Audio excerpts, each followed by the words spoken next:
Assalamualaikum warahmatullahi wabarakatuh. Perkenalkan, nama saya Isnahayu Sulistiawati. Saya berasal dari Poltekkes Kemenkes Surakarta, kelas D4 BOT tingkat 2. Dengan NIM P272280191186. Nah, di sini saya akan menjelaskan bagaimana cara memasukkan atau menginput data dari file PDF menuju SPSS. Nah, sebelumnya saya beritahukan bahwa SPSS yang saya pakai adalah versi 26. Baik, sebelumnya saya akan mereview terlebih dahulu tentang data yang akan kita masukkan. Nah, di sini terdapat data penelitian yang terdiri dari nomor, jenis kelamin, usia, pendidikan, hasil pemeriksaan pre dan post. Kemudian ke bawah ada penggolongan tingkat kemandirian yang terdiri dari 0 sampai 20 yang berarti ketergantungan penuh sampai dengan 100 yang berarti mandiri. Kemudian ada penggolongan usia lansia yang terdiri dari elderly, young old, dan old. Kemudian di sini ada teknis pengerjaan. Jadi di sini nanti akan saya buat variabel baru, yaitu ada selisih, interpretasi pretest, interpretasi post-test, dan kelompok usia. Nah, kalau begitu kita langsung saja. Yang pertama, kita akan memasukkan data yang ada di keenam tabel ini ke dalam SPSS terlebih dahulu. Saya akan menuju variabel view. Kemudian pada nomor itu saya masukkan dengan nama ID. Untuk tipenya adalah numerik dengan width 2 dan desimalnya 0. Kenapa widthnya 2? Dikarenakan di sini nilai totalnya adalah 30 yang terdiri dari dua angka, yaitu 3 dan 0. Berarti ada dua angka. Kemudian di sini labelnya adalah urut sampel penelitian. Nah, kemudian di sini jenis kelamin, tipenya sama numerik, dan widthnya saya isi 10 dikarenakan pada jenis kelamin hanya ada laki-laki dan perempuan, sedangkan desimal di sini kan hanya laki-laki dan perempuan, tidak ada setengah laki-laki ataupun setengah perempuan. Kemudian pada jenis kelamin diisi jenis kelamin sampel penelitian. Nah, kemudian di sini values-nya akan saya isi dengan angka 1 yang berarti laki-laki, dan angka 2 yang berarti perempuan.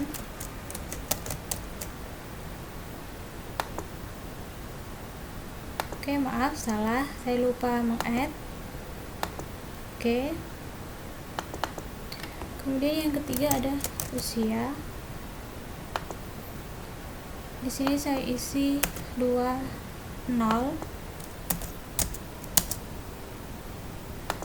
dan di sini usia sampel penelitian. Kemudian di sini pendidikan. Nah, di sini saya isi 10,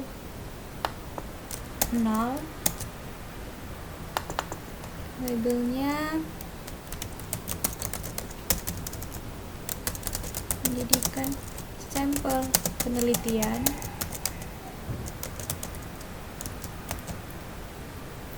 Kemudian untuk value 1 saya isi SD, add 2 SMP, 3 SMA. Karena pada data di sebelah kiri ini hanya terdapat SD, SMP, SMA, maka cukup diisi 3 saja sesuai dengan data yang kita miliki. Kemudian di sini pemeriksaan underscore bi underscore pre. Di sini saya isi 30 karena dimungkinkan akan mencapai angka ratusan. Di sini hasil pemeriksaan BI Pre. Kemudian berikutnya pemeriksaan underscore BI underscore post. Di sini sama dengan yang atas, saya isi 30. Oke. Jangan lupa labelnya.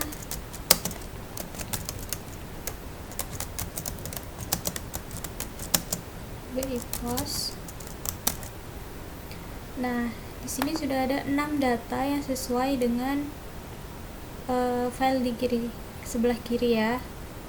Kemudian saya akan memasukkan filenya itu dari Excel yang sudah saya pindah, yang tadinya kan jenis kelamin dan pendidikan masih berupa huruf, sekarang sudah angka. Kenapa diubah? Karena data yang dimasukkan ke SPSS harus berupa angka, tidak bisa jika berupa huruf. Kemudian dari sini saya copy,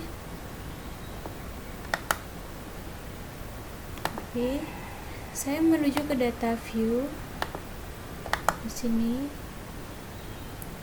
paste. Nah, hasilnya sudah berada di sini dan jumlahnya pas, ada 30. Oke. Selanjutnya kita ke bawah, kita menuju ke sini. Nah, pada teknis pengerjaan di sini kan terdapat nomor 1 adalah selisih. Maka saya akan menghitung selisih dari pemeriksaan BI post dan BI pre. Jadi kita klik di sini, kemudian transform komputer variabel. Nah, target variabel kita isi selisih. Kemudian pilih tanda kurung, dan kemudian di sini pemeriksaan BI post dikurangi pemeriksaan BI pre. Kemudian oke. Nah, outputnya sudah keluar. Dan di sini jangan lupa untuk diganti 20. Oke. Labelnya juga selisih selisih, cukup selisih saja. Mungkin bisa ditambah selisih pemeriksaan BI post dan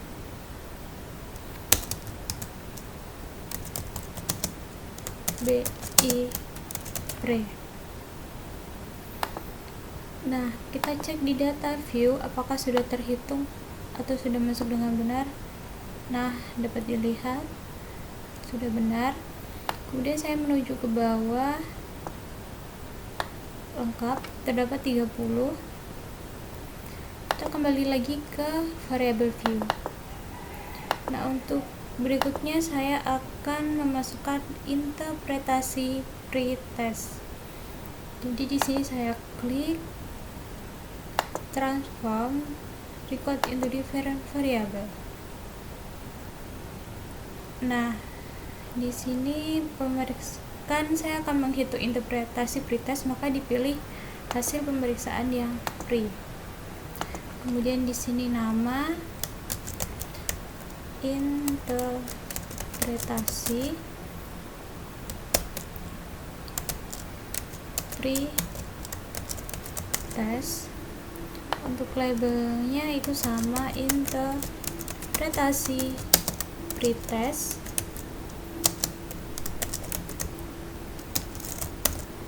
Kemudian pilih change, habis itu add a new value. Nah, Untuk nomor pertama itu bisa dilihat pada sebelah kiri, itu pada catatan penggolongan tingkat kemandirian berdasarkan interpretasi Bartel Index. Jadi data ini yang akan saya masukkan ke dalam kolom yang sekarang saya tulis angka 1 ini. Kemudian di situ skornya 0 sampai 20. Maka saya pilih saja yang ini di bawah 20. Kemudian yang kedua antara 21 sampai 61 sampai 61. Kemudian yang ketiga antara 62 sampai 90.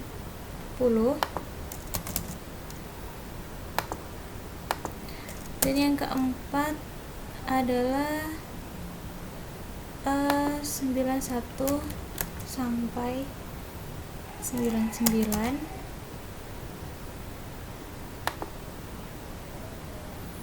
Kemudian yang kelima saya akan memasukkan yang ini lebih dari 100. Kemudian add, kita cek terlebih dahulu, kurang dari 20, 2161, 62, 90, 91, 99, lebih dari 100. Oke, continue, lalu klik oke.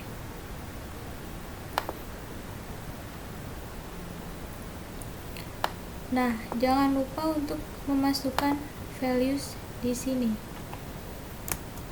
dengan nomor 1, yaitu ketergantungan penuh.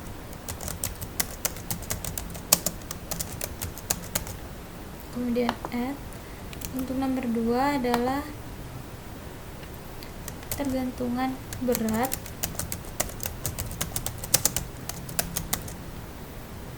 Add. Nomor 3 ketergantungan moderat.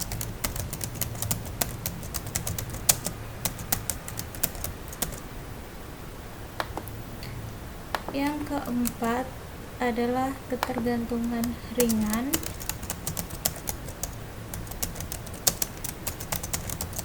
Dan yang kelima atau terakhir yaitu mandiri. Add. Sudah oke. Sebelumnya di sini kan data-datanya 1,00, 2,00 di sini ya. Itu dikarenakan pada bagian width-nya belum saya ubah.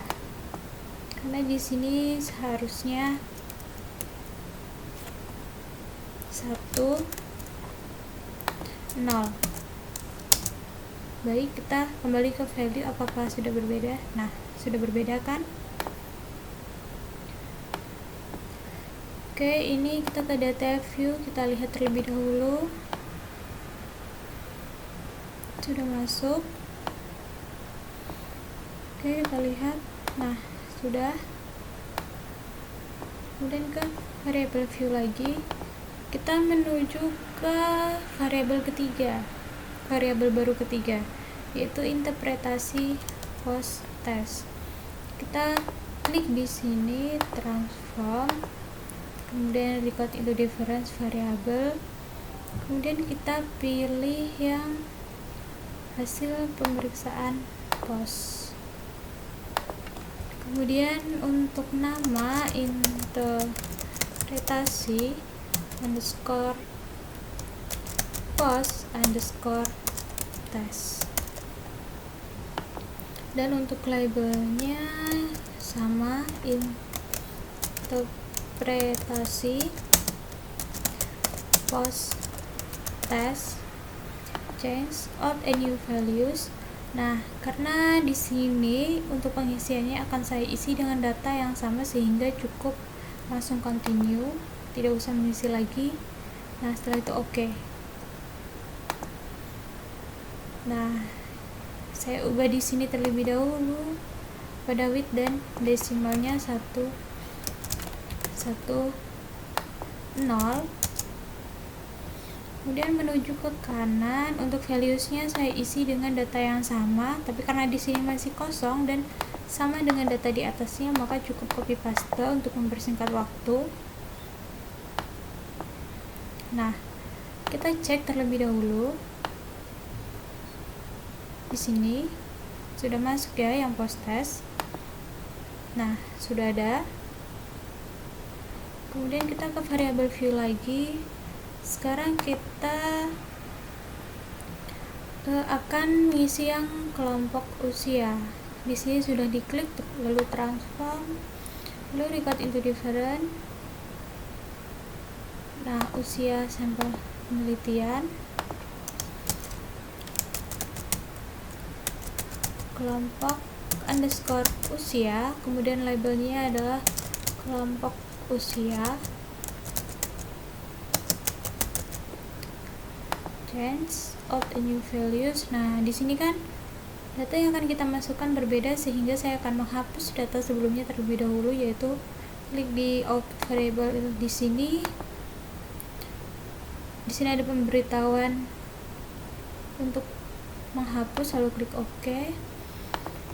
Oke, yang pertama akan saya isi nomor 1, yaitu diantara nomor 55 sampai 65. Kemudian add nomor 2, 66 sampai 74. Add. Kemudian yang ketiga adalah 74 sampai 90.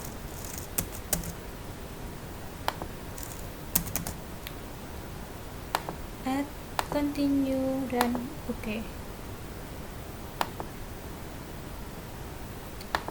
Ganti terlebih dahulu width-nya, saya isi 20.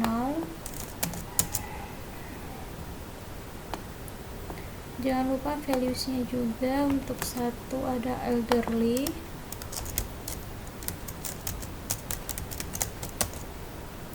kemudian add. Untuk yang kedua young old, dan yang ketiga adalah old. Lalu klik OK. Nah, kita bisa mengeceknya terlebih dahulu. Sini sudah ada.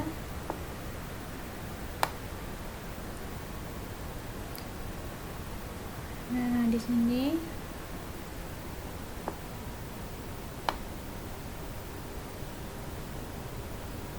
oke, bagus sekali.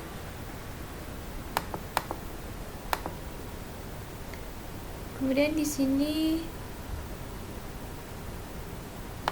saya sudah sampai ke kelompok usia, berarti pada keempat variabel baru sudah saya masukkan ke sini, sudah saya tambahkan. Kemudian di sini saya akan menghitung frekuensi, dan juga nanti saya akan menghitung cross step.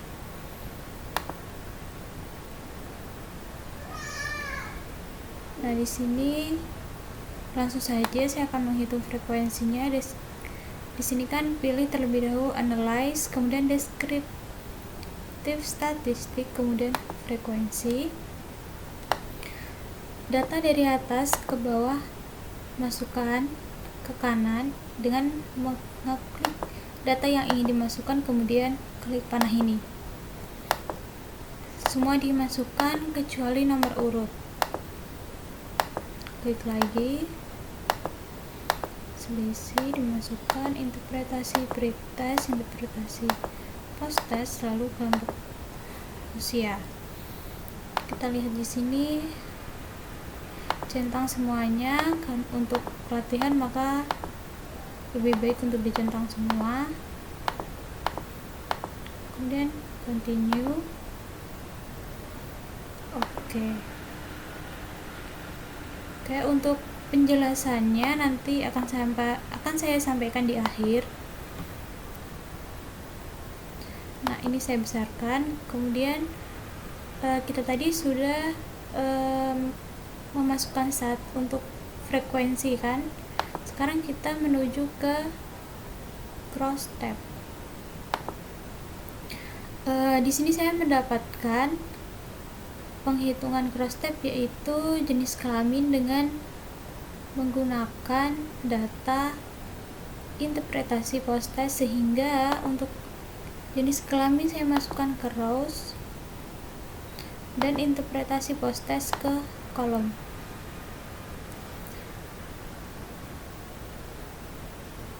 Kemudian di sini kita cek, oke. Ini tidak perlu. Kemudian cells ini kita centang pada observer row column total, kemudian round cell count, oke. Yang lainnya sudah oke, kemudian klik oke. Nah, disinilah data yang keluar. Kita mulai dari yang atas. Nah, di sini saya akan menjelaskan salah satunya. Saya ambil saja untuk jenis kelamin. Nah, di sini untuk totalnya 30, yang berarti ini sesuai dengan data yang saya masukkan, yaitu ada 30 data. Kemudian untuk frekuensi perempuan di sini 16, yang berarti lebih banyak daripada laki-laki dengan persentase 53,3%, yang artinya itu tadi lebih banyak. Untuk persentase total adalah 100 dan valid persentase adalah 100, yang berarti ini sudah benar karena totalnya memang 100 itu tadi. Kemudian saya menuju ke cross tab.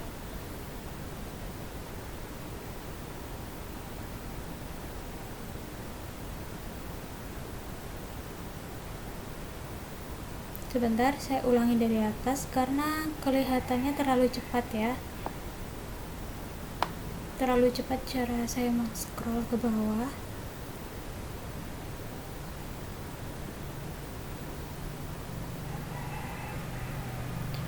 Oke, ini data tentang mean, median, mode, range, variansi, maksimum, minimum yang saya masukkan tadi dan saya centang-centang tadi. Kemudian jenis kelamin yang sudah saya jelaskan sebelumnya.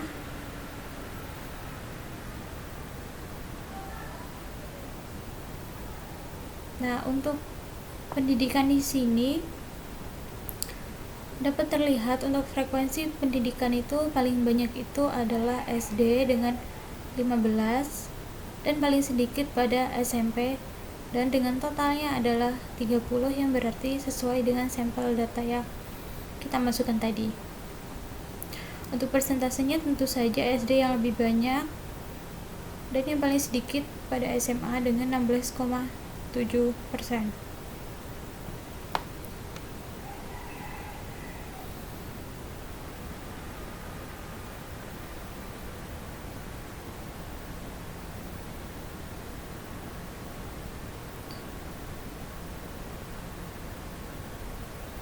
Nah, kemudian kita menuju ke cross tab. Di sini sudah valid ya, terdapat 30 dengan 100%.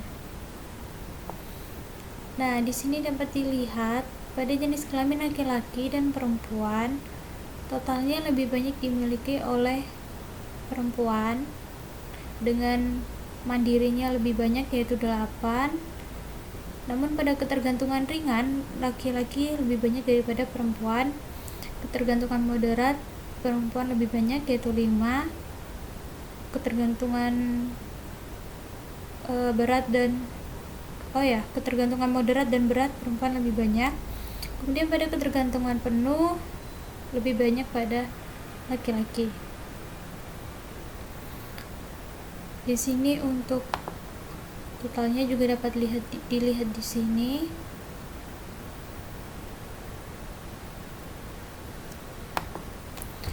Baik, saya kira cukup untuk penjelasan saya. Semoga dapat bermanfaat. Mohon maaf jika ada salah kata atau tahap atau bagaimana cara saya memasukkan ke dalam SPSS.